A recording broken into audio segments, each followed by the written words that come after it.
the universe has a sense of humour, it must be laughing at us, a species desperate to find aliens, while standing on a planet full of them.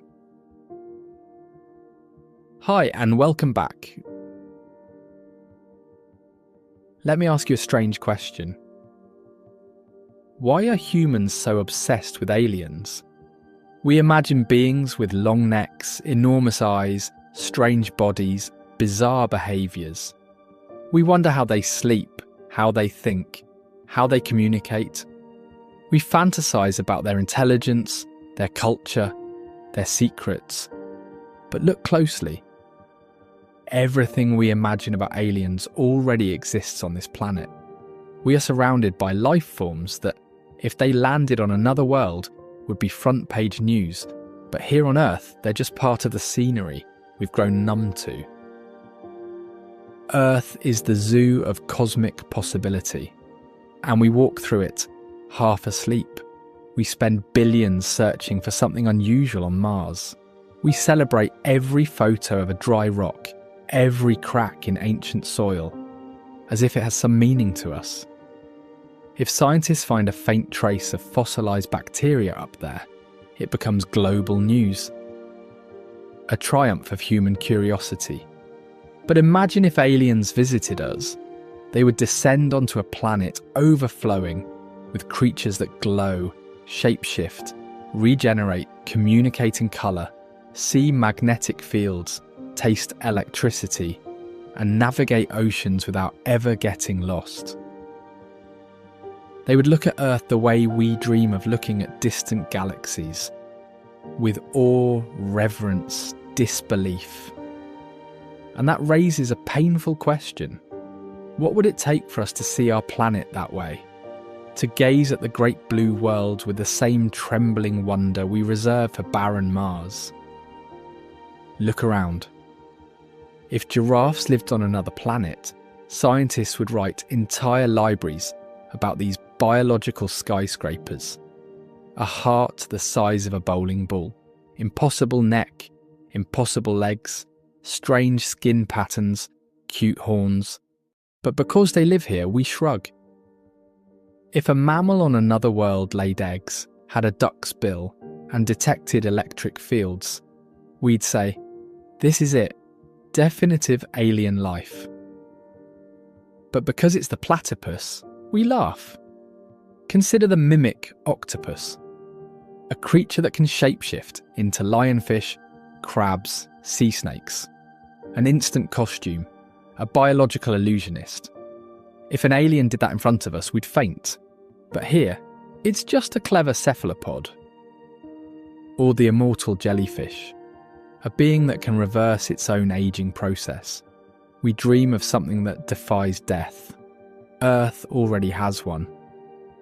Bats sleep upside down and fly with sonar. Axolotls refuse to grow up and regenerate limbs as if respawning in a video game.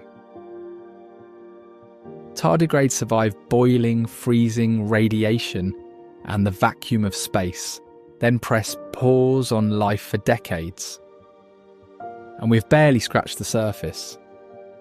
There are fish that shoot water with sniper precision, shrimp that create plasma bubbles with their claws, birds that navigate by reading the Earth's magnetic field like we read road signs, beetles that fire chemical explosions from their abdomen like miniature flamethrowers.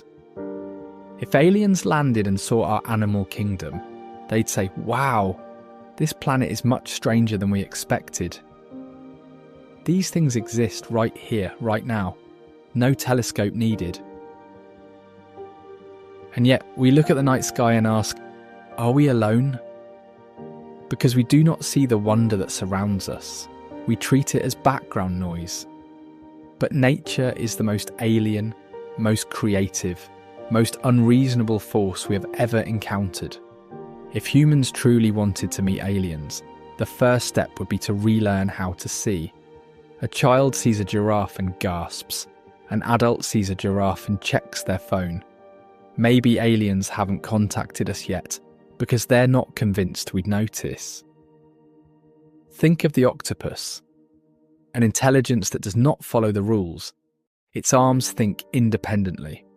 It solves puzzles, escapes tanks, opens jars, and tastes the world through its skin. It's not a mind, it's a choir of minds. Think of dogs who can smell cancer, diabetes, emotions, even storms. If an alien species could do that, we call it telepathy. Think of birds navigating continents using magnetic fields, of bees using quantum processes just to find a flower, of dolphins creating sound holograms to see inside each other's bodies. We fantasize about such extraterrestrial superpowers, but Earth already invented them in feathers, fins, fur, and fungus. The truth is, we don't need aliens to expand our imagination. We need humility to see the aliens we already have. And maybe this blindness reveals something deeper about us. We search the universe for company, yet ignore the company we've been given. We dream of discovering intelligent life, while destroying the intelligent life that swims, crawls, flies and grows beside us. We want to meet another civilization, but forget that Earth is already full of civilizations. Different, beautiful, incomprehensible ones. And to expose our psychological blind spot even further, imagine this scenario. An alien species arrives. They look exactly like us. Same bodies, same posture, same hands, same eyes. A perfect mirror of Homo sapiens. Except one thing, they don't communicate using speech. They speak in dolphin clicks. They express emotions in whale songs. They exchange ideas in the rapid-fire barks of a dog. Now ask yourself, would we treat them as equals? Or would we instantly place them beneath us simply because their intelligence doesn't sound like ours? Would we call them primitive, even if their emotional world was richer, their memory deeper, their communication faster? This is the uncomfortable truth. We judge life not by what it is, but by how closely it mirrors us. Anything that communicates differently, moves differently, thinks differently. We place it below us on an imaginary ladder of importance. And this ladder collapses the moment someone asks, "Who built it?"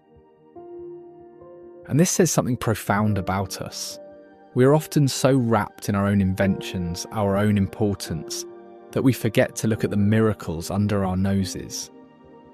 We assume wonder must be out there, instead of right here at home.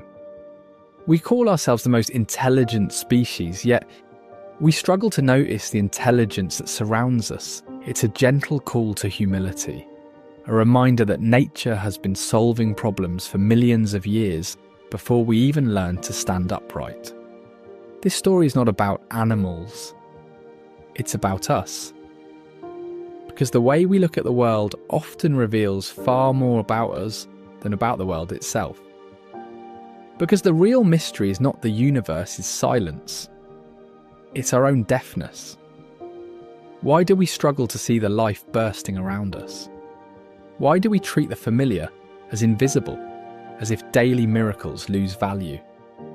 Why do we become fascinated only when something comes from another galaxy, another star, another myth? Why does wonder require distance?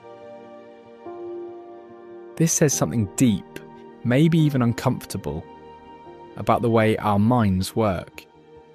We crave the exotic because we are bored with the intimate. We admire the distant because we have forgotten how to kneel before what is close.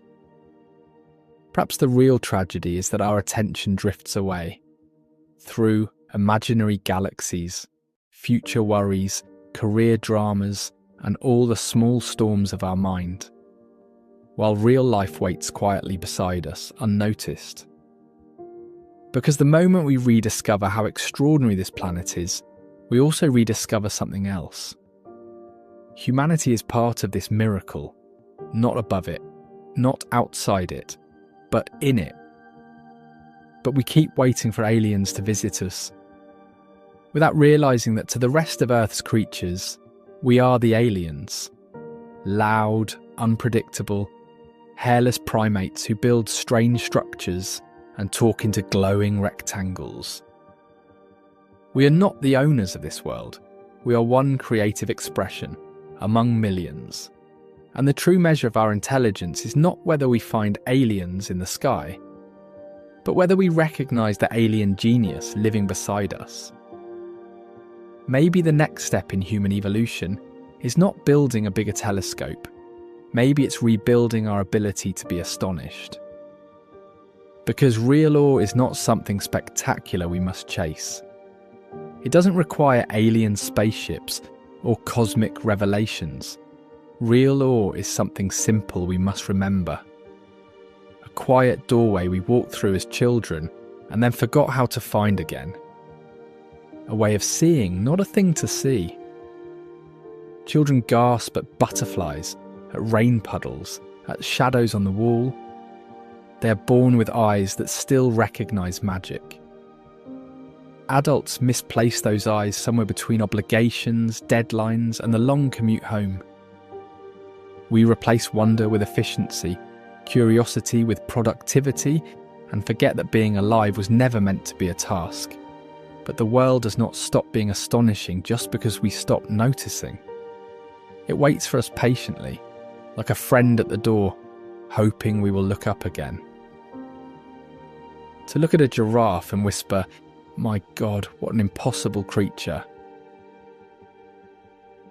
And then finally, to look at ourselves, our imagination, our creativity, our curiosity, and understand that we too are part of this wild, absurd, beautiful experiment.